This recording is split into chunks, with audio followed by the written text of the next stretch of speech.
پہلا سوال اس سے کیا کریں گے؟ من رب کا، تیرا رب کون ہے؟ دوسرا سوال اس سے کیا کریں گے؟ من نبی کا، تیرا نبی کون ہے؟ تیسرا سوال اس سے کیا ہوگا؟ ما دین کا، تیرا دین کیا ہے؟ اب آج اگر دنیا میں ہم سے کوئی یہ سوال پوچھے تو ہمیں اپیرنٹلی لگتا ہے کہ وہ ان کے بہت آسان جواب ہیں. کوئی ہم سے پوچھے تمہارا رب کون ہے تو ہم کہہ دیں گے ربی اللہ، میرا رب اللہ ہے. کوئی ہم سے یہ سوال پوچھے کہ تمہارا نبی کون ہے تو نبی صلی اللہ علیہ وسلم کے بارے میں بتا دیں کہ محمد رسول اللہ صلی اللہ علیہ وسلم.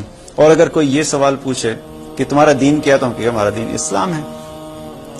لیکن قبر میں اتنا سمپل، اتنا اسٹریٹ فارورڈ نہیں ہوگا کہ اپنی مرضی سے جس کے آیا بس بتا دیا اور مسئلہ حل ہو گیا اور وہاں سے آگے چلے گئے. قبر میں وہی شخص ان 3 سوالوں کے جواب دے سکے گا جس نے اپنی زندگی اللہ کو رب مان کے گزاری ہوگی، جس نے اپنی زندگی نبی صلی اللہ علیہ وسلم کو اللہ کا رسول مان کے ان کی زندگی کے مطابق اپنی زندگی بسر کی ہو، جس نے اپنی زندگی اسلام کو، اپنے دین کو اپنی زندگی میں پرائرٹی دے کے اس دین کے مطابق اپنی زندگی کو بسر کیا ہوگا. اب اگر یہ کام نہیں کیے ہوئے تو کیسے ہم ایکسپیکٹ کر سکتے ہیں کہ ان 3 سوالوں کا جواب ہم آرام سے دے دیں گے؟ جب یہ احوال نبی صلی اللہ علیہ وسلم نے صحابہ کے سامنے بیان فرمائے کہ یہ اس طرح سے تمہارے ساتھ منکر نکیر آئیں گے قبر میں، تو صحابہ گھبرا گئے. انہوں نے کہا یا رسول اللہ، یہ اتنا مشکل مرحلہ ہے، اس کو ہم کیسے فیس کریں گے؟ ہم لوگ کیسے ان سوالوں کے جواب دے سکیں گے؟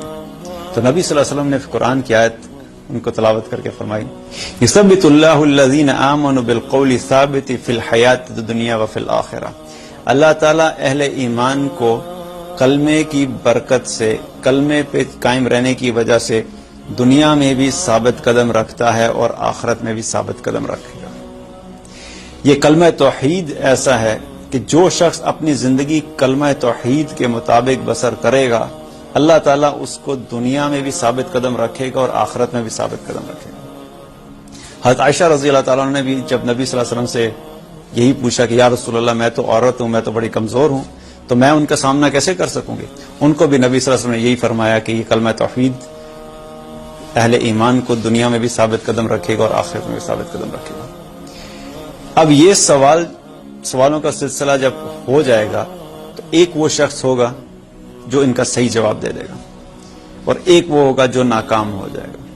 جو شخص صحیح جواب دے دے گا، منکر نکیر اس سے چوتھا سوال بھی کریں گے. چوتھا سوال یہ کریں گے ما یدری کا، کہ یہ تینوں سوالوں کا جواب تمہیں کیسے پتا لگا؟ ما یدری کا، تمہیں کیسے معلوم ہوا کہ یہ 3 سوالوں کا جواب یہ ہوگا؟ تو اب وہ جو آگے سے جواب دے گا وہ اتنا امپورٹنٹ ہے کہ اس جواب میں ہمارے لیے اس چیز کا آنسر ہے کہ ہمیں وہ کیا چیز کر کے اس دنیا سے جانا چاہیے کہ ہم قبر میں اللہ تعالیٰ کی مدد اور اللہ تعالیٰ کی رحمت سے ثابت قدم رہ سکیں اور ان 3 سوالوں کا جواب صحیح طریقے سے دے سکیں. جب اس سے وہ پوچھیں گے کہ تمہیں یہ کیسے پتہ لگا، تو وہ آگے سے ان کو کیا جواب دے گا؟ قرأت کتاب اللہ وآمنت بہ وصدقت. میں اللہ کی کتاب پڑھا کرتا تھا، میں اس پہ ایمان لایا تھا اور میں نے اس کی تصدیق کی تھی. میں اس کتاب کو امپورٹنس دیتا تھا. مجھے اس بات کا یقین تھا کہ میرا جو حساب کتاب ہونے والا ہے وہ اللہ تعالیٰ نے اس کتاب کو مجھے اس لیے دیا ہے کہ میں اس کو پڑھ کے اس کے سمجھوں اور اس میں اللہ نے مجھ سے جو کچھ کرنے کا کہا ہے وہ سب کروں اور جن چیزوں سے رکنے کا کہا ہے میں ان سب سے رکوں. مجھے اس چیز کا یقین تھا، اس لیے میں اس کتاب کے مطابق اپنی تیاری کر کے آیا تھا. یہ وہ وجہ ہے کہ اس لیے مجھے آج ان 3 سوالوں کے جواب پاتا ہے. اس میں کوئی شک نہیں کہ جب تک اللہ کی رحمت کسی انسان کے ساتھ نہیں ہوگی اس کا کوئی جواب نہیں دیتا. لیکن یہ وہ کام ہے جو کہ حدیث میں آتا ہے کہ وہ شخص فرمائے گا کہ میں قرآن پڑھا کرتا تھا، اس کے مطابق میں اس پہ ایمان لایا تھا، اس کی تصدیق کی تھی اور اس کے مطابق میں اپنی زندگی بسر کیا کرتا تھا، اس لیے میں آج ان سوالوں کا جواب دے سکتا. اس سے ہمیں کیا پتہ لگتا ہے کہ قرآن ایک ایسی اہم کتاب ہے ایک مسلمان کی زندگی میں، اس کے بغیر ایک مسلمان کی زندگی کا تصور نہیں ہے. This is like an oxygen to us, کہ جس طرح آکسیجن کے بغیر زندگی کا تصور نہیں ہے، اس طرح قرآن کے بغیر ایک مسلمان کی زندگی کا کوئی تصور نہیں ہے. آج ہمارا ایٹیٹیوڈ ٹورڈز قرآن کیا ہے؟ آج ہم قرآن کو کتنا سیریس لیتے ہیں؟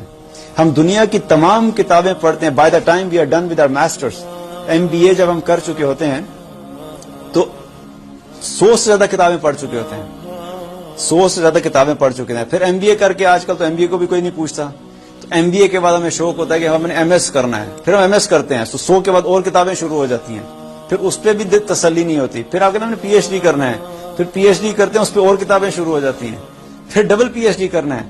یہ ساری چیزیں, میں یہ نہیں کہہ رہا کہ دنیا کی تعلیم حاصل کرنا کوئی غلط بات ہے. The point which I am trying to make is کہ ان چیزوں کے اوپر تو ہم اپنی زندگی میں فل ڈیڈیکیشن کے ساتھ 100 سے زیادہ کتابیں سیکھنے کے لیے تیار ہیں, لیکن وہ کتاب جو ہمارے لیے قبر میں کام آئے گی, وہ کتاب جس کے ذریعے سے اللہ تعالیٰ ہمیں قبر میں ثابت قدم رکھے گا, وہ کتاب جس کے ذریعے سے ہم نے وہ جواب جو قبر میں سوال ہم سے ہوں گے اس کے جواب ہمیں پتہ لگنے ہیں, اس کتاب کے ساتھ آج ہم کتنا سیریس ہیں, اس کتاب کو سیکھنے کے معاملے میں ہم کتنا سیریس ہیں, اس کتاب کو ہم روزانہ کھول کے کتنی دفعہ پڑھتے ہیں.